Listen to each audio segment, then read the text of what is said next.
Welcome back to the Film and TV channel. Hope you're all staying safe and well. And we have a horror chiller, and it's part of a big franchise. This today we're going to have a look at an interesting one. I didn't sort of expect too much from this. So how did it pan out? Well, we'll see. We're going to have a look at the latest 2022 version, the Texas Chainsaw Massacre. Please, if you are new to the channel, please push that subscribe button, push the bell notifications. All these vlogs are coming out. I try and inform and entertain on these vlogs with TV drama reviews, movie reviews, information vlogs as well.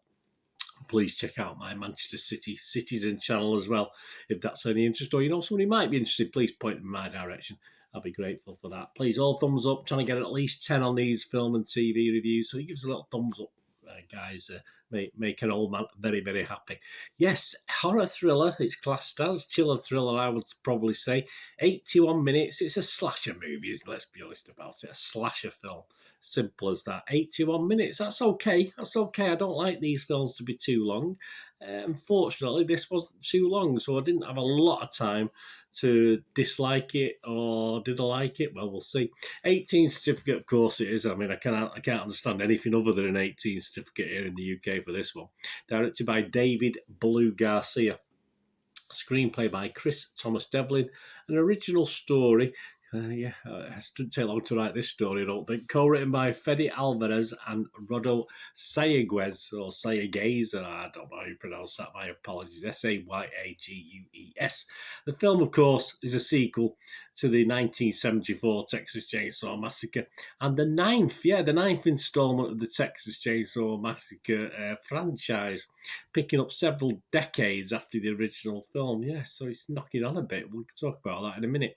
After nearly 50 years of hiding, 50 years, don't forget, Leatherface returns to terrorise a group of idealistic young friends who accidentally disrupt his carefully shielded world in a remote Texas town. Yeah, well, I don't think he's got much brains to sort of stay out of sight. He just relies on other people. The film stars, a lot of new faces to me. There's a couple that I sort of remember, but mainly new faces. We've got Sarah Yarkin, Elsie Fisher, Mark Burnham, Jacob Lattimore, Mo Dunford, Olwen Fura, Alice Krieg, Jessica Elaine, and Neil Hudson all star in this. And it's released on Netflix. Yes, so if you've got Netflix, it's on there. Check your streaming site. It's released on Netflix on the 18th of February 2022. And I'm doing this little recording on the 19th of February 2022 at 11 a.m. UK time. So all comments and all thoughts and scores for us at that date. Any good? Let's have a look. Rotten Tomatoes. Didn't like it very much, guys. 4.2 out of 10. 31% positivity. That's 81 critics as well, so quite a big number. Just 25 fresh, but 56 rotten, so over double the rotten to the fresh, so not great. The consensus reads, Texas Chainsaw Massacre doesn't skimp on the gore, it doesn't, but Leatherface may have irrevocably lost his ability to terrify. Yeah, we'll expand on that in a little while.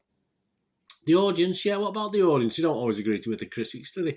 Well, not great. The audience, 2.8 out of 5, so that equates to 5.6 out of 10, doesn't it? So again, a little bit below what we like to see. The other critics site we look at, Metacritic, uses a weighted average, assigned the film a score of 36, just 36 out of 100. That's based on just 20 critics. And it did score anywhere between 25 out of 100, not great, to 78 out of 100, which is okay. That's not bad. Variety's Owen Gleiberman, who we sort of go to occasionally, 30 out of 100 he gave it. It would be generous to call the film a continuation of the Chainsaw Saga. It's more like a blood-soaked but unscary footnote. Yeah, interesting critique. The Raps William Bibbiani gave it 78 out of 100. He liked it. To some, a film with undeveloped themes, thin characters, and superficial gore might seem like a bad thing. Good. To connoisseurs of the slasher genre, it's all part of a well-balanced breakfast. Well said. Texas Chainsaw Massacre's narrative efficiency and tight 81-minute running time. It is tight because that's take out the credits. You're talking about 80 minutes. Make it an ideal delivery system for creative kills and memorable gore. Again, can't disagree with a lot of that. Internet Movie Database.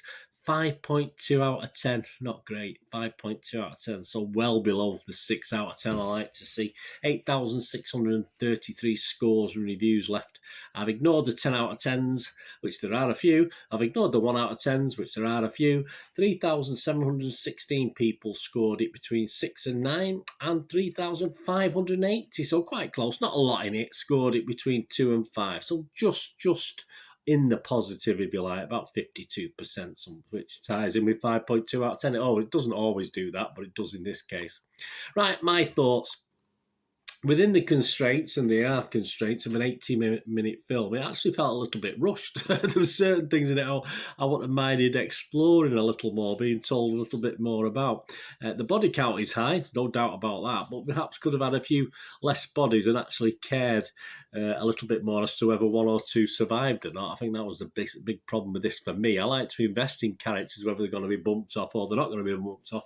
I do like to know a little about them and either like them, hate, or have some feeling towards them, whether it's like or dislike, and it never really worked. They never really expanded.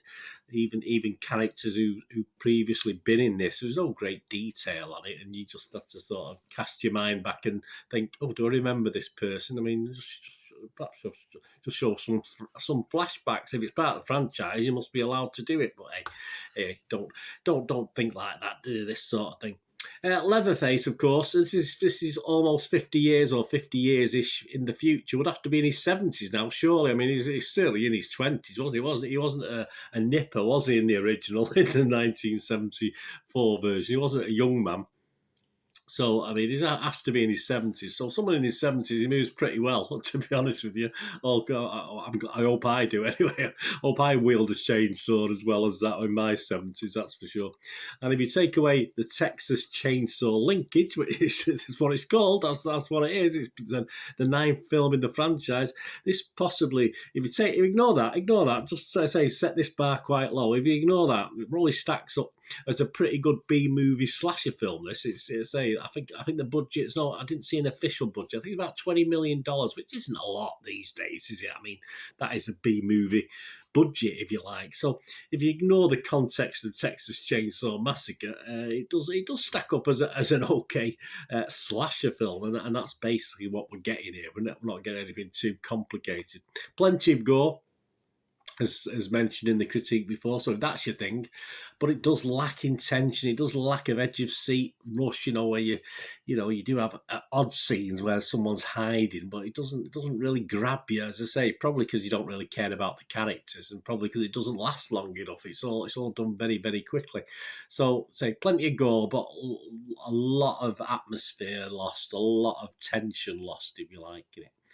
I thought it was okay, possibly because of the runtime. I mean, it didn't take long to watch it, so it didn't take long out of my life. So I thought it was okay on that basis. And certainly the last 10 minutes or so sort of were fine. I enjoyed the last 10 minutes perhaps more than the other hour and 10 minutes it ran. But if you do want a basic splatterfest, then it ticks the boxes as far as blood and gore is concerned. It's far, obviously, as far as an intriguing addition to the franchise. It's not really. It's just a slasher film. Certain elements were there to make it a little bit more interesting. Bringing back characters that featured in the original, survivors, etc. But it just wasn't ever explained, or you had youngsters obviously partying at this place being introduced. It's just a lack of any sort of real interest in how it survive or not. It was just basically there for the body count to be raised by having these poor young people slaughtered.